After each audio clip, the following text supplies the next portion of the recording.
ভগবান মনে হয় আমার কপালে আর সুখ লিখে নেই, সেজন্যই তো লাইফে এত স্ট্রাগল করছি। সবার জন্য ভাবি, সবার জন্য যেই মেয়েটা ভাবে আসলে ওই মেয়েটা নিজের জন্যই ভাবে না কিছু অবধি।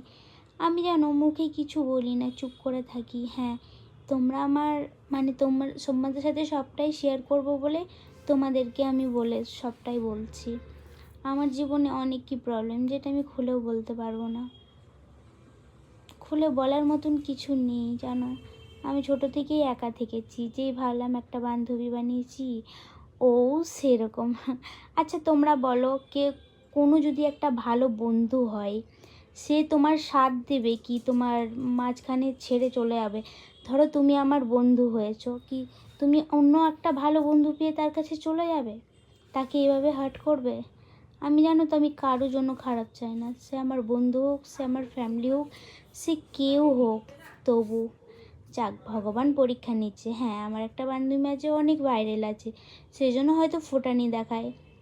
ভগবান না করুক আমারও দিন আসবে। আজকে আমি রাস্তায় বসে খাবার খাচ্ছি, কালকে হয়তো বাড়িতে বসেও খাবার খেতে পারি। অনেক জীবনের স্বপ্ন যেগুলো পূরণ করতে হবে। তোমরা যদি সাথে দাও তাহলে আমি নিশ্চয়ই পূরণ করব।